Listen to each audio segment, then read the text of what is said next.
السلام علیکم ورحمۃ اللہ وبرکاتہ۔ بسم اللہ الرحمن الرحیم۔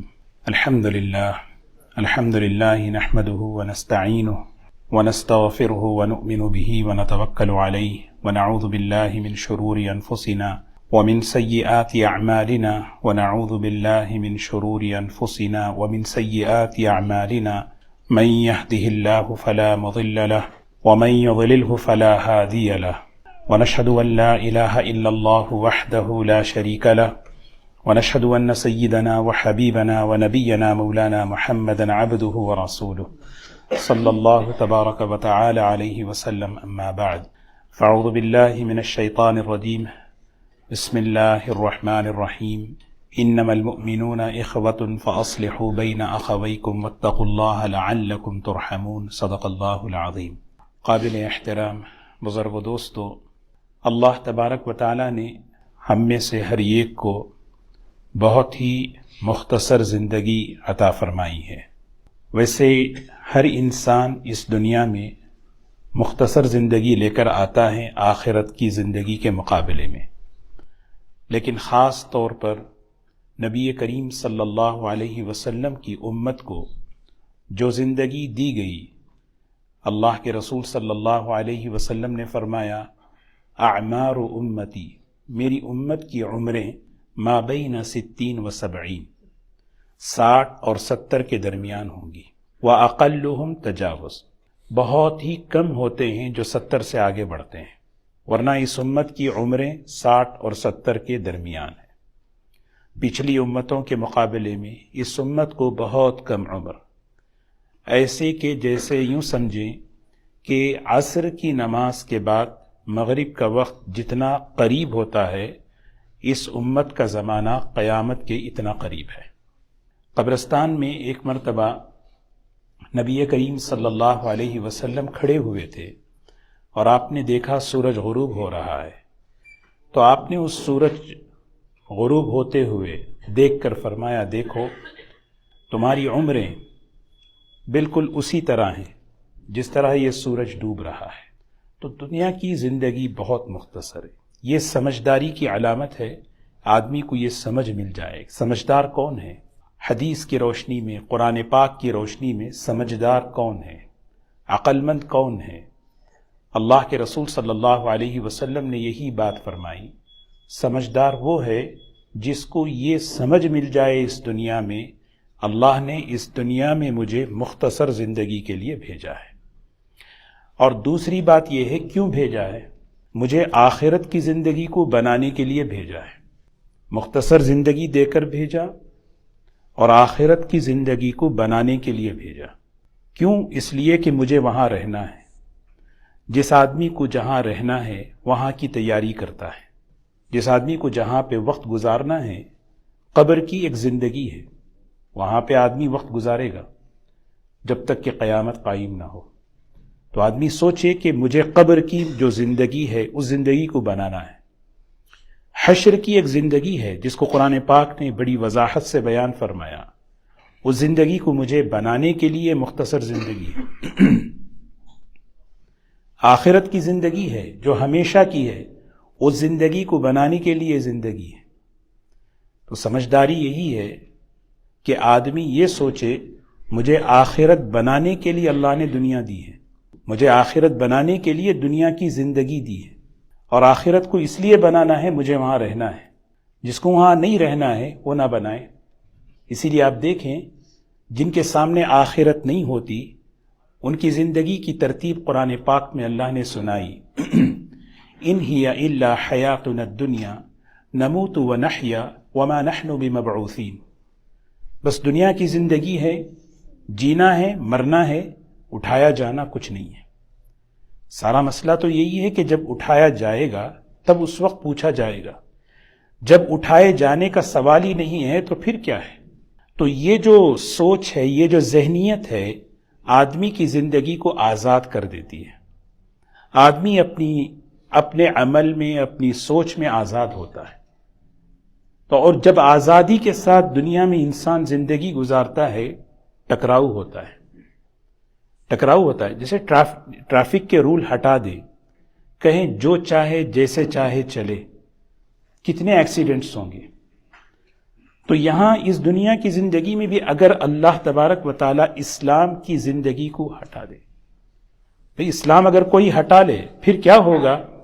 ہر ایک کی خواہش دوسرے کی خواہش سے ٹکراتی ہے. دنیا چھوٹی ہے اور خواہشات والے زیادہ ہیں تو ٹریفک زیادہ ہوگی. آخرت بہت وسیع ہے. کتنی بڑی ہے؟ ساری دنیا کے انسانوں کو اللہ دعوت دے رہے ہیں، سارعوا الی مغفرۃ من ربکم وجنۃ عرضها السماوات والارض. آؤ بھائی، سب آؤ. جب اس راستے میں آؤ گے تو کوئی ٹریفک نہیں ہے، کیونکہ بہت بڑی ہے. ہر انسان کو اس کی پوری خواہش بھی مل جائے تو جنت کی کوئی نعمت میں کمی نہیں آئے گی.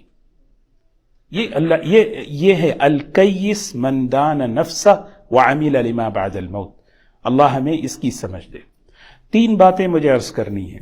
سب سے پہلی بات، اللہ تعالی ہم کو دیکھیں، یہ سال مکمل ہو رہا ہے، 2023 مکمل ہو رہا ہے. اگلے ہی کچھ دنوں میں نیا سال شروع ہوگا، اور یہ سال بھی شمسی یعنی سورج کے نظام کے تحت اللہ تعالیٰ نے ہی چلایا ہے. سیدنا عبداللہ ابن مسعود رضی اللہ تعالی عنہ کا ایک بڑا حکمت والا جملہ ہے، بڑا ہی بہترین. ما ندمت على شيء ندمی طلعت فيه شمسه وغربت فيه شمسه ونقصت فيه اجلی ولم ازد فيه عملی. سبحان اللہ، کتنی بہترین بات. یہ جو صحابہ کو جو فہم ملی تھی، سمجھ ملی تھی، نبی کریم صلی اللہ علیہ وسلم کی صحبت سے ملی تھی. تو فرمایا کرتے تھے کہ مجھے افسوس نہیں ہے، مجھے افسوس. زندگی میں انسان افسوس کئی چیزوں پہ کرتا ہے. آج میری رات میں نیند پوری نہیں ہوئی، افسوس ہے. آج جو ہے ناشتہ ٹھیک نہیں ملا، افسوس ہے. آج فلاں چیز ٹھیک نہیں، فلاں مختلف چیزوں میں انسان اپنی زندگی میں افسوس کرتا ہے. سیدنا عبداللہ ابن مسعود رضی اللہ عنہ فرماتے ہیں، جانتے ہو مجھے سب سے زیادہ افسوس کس چیز پر؟ ما ندمت شیء علی ندمی. سب سے زیادہ افسوس مجھے اس بات پر ہوتا ہے، اللہ نے میری زندگی میں ایک دن مجھے عطا فرمایا، ایک دن ملا مجھے، اور ایک دن ملنے کی وجہ سے بطور نعمت کے وہ زندگی کا دن ملا، میری عمر کا ایک حصہ گھٹا، آخرت کے ایک قدم آگے بڑھا. وَنَقَصَتْ فِيهِ أَجَلِي وَلَمْ أَزِدْ فِيهِ عَمَلِي. میں اپنے عمل میں، اپنے ایمان میں، اپنے اللہ سے تعلق میں آگے نہیں بڑھ سکا. کل کا دن آج کا دن، کل کا گزشتہ ہفتہ آج کا ہفتہ، گزشتہ مہینہ یہ مہینہ، گزشتہ سال یہ سال.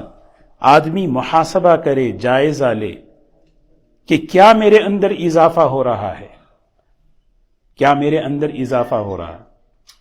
سیدنا حسن بصری رحمت اللہ علیہ فرماتے ہیں کہ مکے کی گلیوں میں میں جا رہا تھا، آواز آ رہی تھی کسی آدمی کی، ارحموا من یذوب متاعہ. بھئی اس آدمی پہ رحم کرو جس کا سامان پگھل رہا ہے. وہ ایک آدمی جو ہے نا برف بیچتے ہوئے جا رہا تھا. پہلے زمانے میں آئس کو جو ہے نا بیچا کرتے تھے، کہتے تھا بھی جلدی خرید لو قبل اس کے کہ میرا سرمایہ پگھل جائے، میرا سرمایہ پگھل جائے. سیدنا حسن بصری رحمت اللہ علیہ فرماتے ہیں، اللہ کی قسم اس دن مجھے یہ سمجھ میں بات آئی، اللہ نے قرآن پاک میں سورۃ العصر میں والعصر کی قسم کیوں کھائی؟ والعصر 4 باتیں اللہ نے فرمائی، سارے قرآن پاک کی 114 سورتوں کا نچوڑ. فرمایا جانتے ہو والعصر، عصر کہتے ہیں نچوڑ، عصیر جوس کو کہتے ہیں. ایک بڑے پھل سے چھوٹے سے گلاس میں جوس نکالا جاتا ہے، پوری زندگی کا پورے اس کا نچوڑ کیا ہے؟ یہ ہے والعصر. مجھے سمجھ میں، یہ زندگی اللہ نے دی ہے، اور یہ زندگی کو اگر میں صحیح استعمال نہ کر لوں تو پھر ہوگا کیا؟ ضائع ہو. تو میں عرض یہ کر رہا تھا کہ سب سے پہلی چیز اللہ ہمیں یہ فہم عطا فرمائے، زندگی مختصر ہے، اور زندگی کو بنانا اس لیے ہے کہ آخرت میں مجھے وہاں رہنا ہے، قبر میں مجھے رہنا ہے. اب ایک صحابی ہیں، سبحان اللہ، کیا دیکھیں نا، ان کی نماز لمبی، رکعت لمبی ہوتی تھی نوافل میں. کسی نے ان سے پوچھا کہ آپ اتنی لمبی رکعت کیوں پڑھتے ہیں؟ انہوں نے کہا کہ میں نے رسول اللہ صلی اللہ علیہ وسلم کو یہ فرماتے ہوئے سنا، جس کی رکعت لمبی ہوگی اللہ اس کی قبر کی زندگی کو آسان کریں گے۔ جس کو یقین ہو کہ مجھے وہاں رہنا ہے تو پھر آدمی یہاں تیاری کرے۔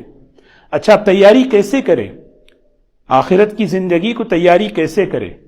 اس کے لیے کچھ الگ کام کرنا ہے؟ نہیں، جس کے پاس جو دنیا ہے اور جس شکل میں ہے اسی سے اپنی آخرت بنا لے، اسی سے اپنی آخرت بنا۔ آخرت بنانے کے لیے کوئی الگ سی چیز نہیں ہے۔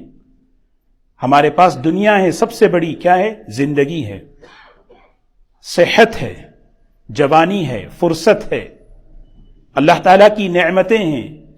ان نعمتوں کو بندہ بر وقت استعمال کر کے اپنی آخرت کو جو بنا لے گا، اللہ تبارک و تعالیٰ اس کی دنیا اور آخرت دونوں بنا دیں گے۔ اللہ تعالیٰ کی نعمتیں بر وقت استعمال ہوں، کیونکہ وہ برف کی طرح ہیں، زندگی پگھل رہی ہے، صحت باقی نہیں رہتی، فرصت باقی نہیں رہتی، جوانی باقی نہیں رہتی۔ اولم نعمرکم ما يتذکر فیہ من تذکر وجاءکم النذیر۔ ایک جگہ قرآن میں فرمایا ومن نعمرہ ننکسہ فی الخلق افلا یعقلون۔ آپ نے غور نہیں کیا اپنے آپ پر کہ کیسے ہم انسان کی عمر کو کمزور کرتے ہیں۔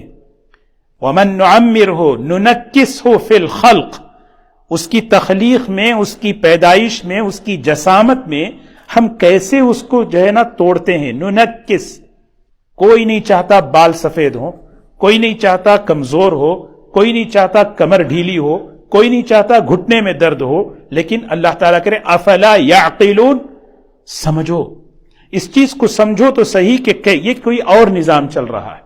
انسان کے پاس اس کی فطرت میں ایک چیز ہے، عذر، بہانہ، یہ اس کی فطرت میں، کوئی بھی چیز اس سے آپ بات کریں فوراً عذر پیش کرے گا، فوراً وہ بہانہ پیش کرے گا۔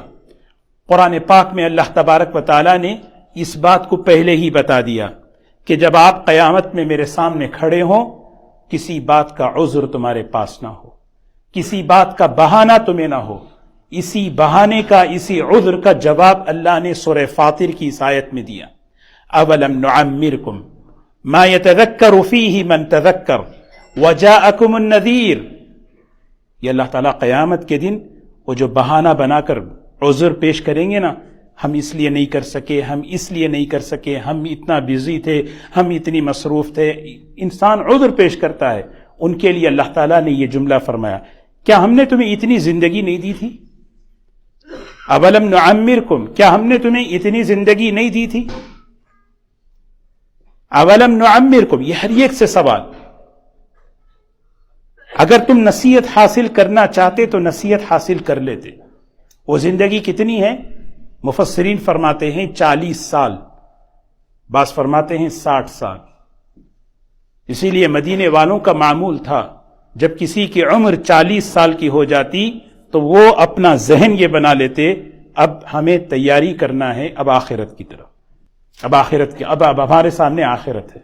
اسی لیے حدیث میں آتا ہے روزانہ اللہ تبارک و تعالیٰ کی طرف سے، فرشتوں کی طرف سے ایک پکار ہوتی ہے، ایک اعلان ہوتا ہے، یا ابناء الاربعین، اے 40 سال والو، اذہانکم حاضرہ، آج تمہارے جو ہے تمہاری قوت، تمہاری سوچنے کی صلاحیت مضبوط ہے، اور تمہارے جسم کی طاقت بڑی مضبوط ہے۔